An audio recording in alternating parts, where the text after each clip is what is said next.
இந்த ஆண்டு வடகிழக்கு பருவமழையிலே சென்னையிலே மிக்ஜாம் புயலால் ஏற்பட்ட மிகப்பெரிய பாதிப்பிலிருந்து மக்கள் மீள்வதற்கு முன்பாகவே தென் தமிழ்நாட்டில குறிப்பாக தூத்துக்குடி மாவட்டம், திருநெல்வேலி மாவட்டம், கன்னியாகுமரி, தென்காசி, விருதுநகர் உள்ளிட்ட மாவட்டங்கள் எல்லாம் மிகப்பெரிய அளவில் கனமழையினால் பாதிக்கப்பட்டு மக்கள் இன்னும் மீளா துயரத்திலே அவர்கள் கண்ணீரோடு இருக்கின்றார்கள். அவருடைய கண்ணீரை துடைக்கின்ற வகையில கழகத்தினுடைய நிரந்தர பொதுச் செயலாளர், புரட்சி தமிழர், முன்னாள் முதலமைச்சர் ஐயா எடப்பாடியார் அவருடைய நேரடி உத்தரவின் அடிப்படையில இன்றைக்கு 10வது நாளாக உணவு வழங்குகிற அந்த பணியை தொடங்கி வைத்துவிட்டு புரட்சி தமிழர் ஐயா எடப்பாடியார் அவர்கள் அனுப்பி வைத்திருக்கிற இந்த நிவாரணப் பொருட்களை ஏரல் பகுதியில 4000 குடும்பங்களுக்கு வீடு வீடாக சென்று கொடுப்பதற்கான ஏற்பாடுகளை மிக சிறப்பாக ஒன்றிய கழகத்துடைய நிர்வாகிகளோடு ஏற்பாடு செய்திருக்கிறார்கள். ஒரு அரசாங்கம் எப்படி கணக்கெடுப்பு நடத்தி நிவாரணப் பொருட்களை வழங்குமோ அதை விட ஒருபடி மேலே மக்களுக்கு எந்த விதமான சிரமங்கள் இல்லாமல் இந்த நிவாரணப் பொருட்களை அவரிடத்துல சேர்க்கிற அந்த பணியை கடந்த 10 தினங்களாக புரட்சி தமிழர் எடப்பாடியார் வந்து தொடங்கி வைத்து அதிலிருந்து இன்றைக்கு சனிக்கிழமை தொடர்ந்து நடைபெற்று கொண்டே இருக்கிறது. முன்னாள் அமைச்சர் சண்முகநாதன் தெளிவா சொன்னாங்க. முதல்ல சொல்லும் போது தூத்துக்குடி மாவட்டம் முழுவதும் 6000 ரூபாய் கொடுக்கறதா சொல்லிட்டு இப்ப தாலுகா இந்த தாலுகா குறிப்பிட்ட தாலுகாவுக்கு மட்டும்தான் 6000 ரூபாய், மற்றவங்களுக்கு 1000 சொல்லுகிற போது ஒரே மாவட்டத்துல பாதிப்பை எப்படி பிரிச்சு பாக்குறாங்கன்றது தெரியல.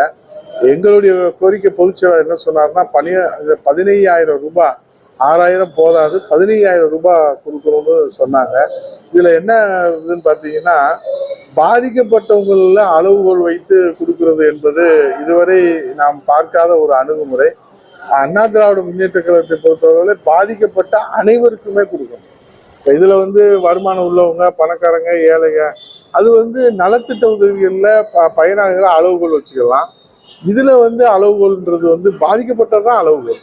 அதனால பாதிக்கப்பட்டவங்க எல்லாருக்குமே கொடுக்கணும்னு பொதுச் செயலாளர் இதுல தீர்மானமே நிறைவேற்றிருக்கிறாங்க. அதை இந்த அரசு கவனத்தில் எடுத்துக்கணும். ஏற்கனவே நாங்கள் இதை பத்தி சொல்லியிருக்கோம். இல்லை, இதுல என்னன்னா நாங்கள் எல்லாம் ஏன் இந்த தமிழகமே ஏன் ஒட்டுமொத்த உலக தமிழர்களே தெய்வமாக வணங்குகிற புரட்சி தலைவி அம்மா அவர்களுக்கு 2 கோடி கடன் கொடுத்தேன்னு சொல்றாரு.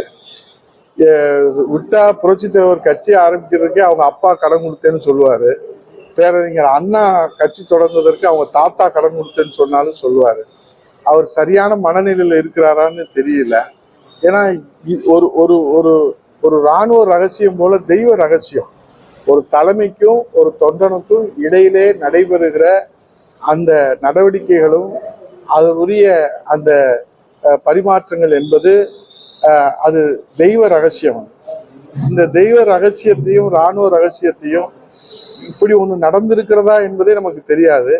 ஆனால் அப்படியே நடந்திருந்தாலும் கூட அது தெய்வ ரகசியத்தை வெளியே சொல்லுகிற போது அதற்குரிய கடுமையான விளைவுகளை அவர் சந்திப்பார். ஏன்னா அம்மாவுடைய ஆன்மா உயிரோடு இருக்குன்னு நாங்க நம்புறோம், இன்னும் நம்புறோம்.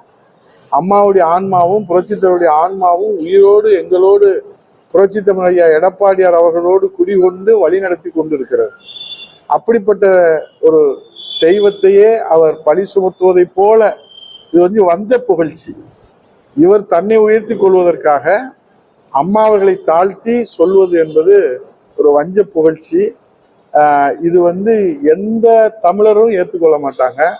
அவர் தன் நிலை தடுமாறி, தன் நிலை தவறி, மனநிலை சரியான நிலையில இருக்கிறதா என்பதை சந்தேகத்துக்கு உட்பட்டது. இது முதல்ல பரிசோதனைக்கு உட்படுத்தணும். அவரை மனநல பரிசோதனைக்கு பன்னீர்செல்வத்தை பரிசோதனைக்கு உட்படுத்தினாதான் இது மாதிரி அவர் பேசுறத நம்ம வருங்காலத்தை தடுக்க முடியும். இல்லாட்டா இது மாதிரி பல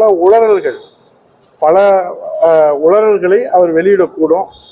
அது எந்த தாக்கத்தையும் தமிழ்நாட்டில் ஏற்படுத்தாது.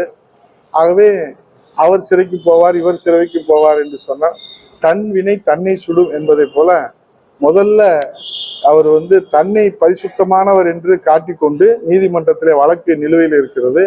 தான் பரிசுத்தமானவன் என்பதை நிரூபித்து விட்டு பிறகு அவர் பிறர் மீது அவர் கை நீட்டி எந்த குறையும் குற்றமும் சொல்லலாம்.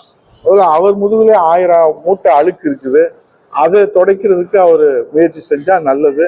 இது மாதிரி பேசுவதை ஒரு நாளும் தமிழக மக்கள் ஏற்றுக்கொள்ள மாட்டார்.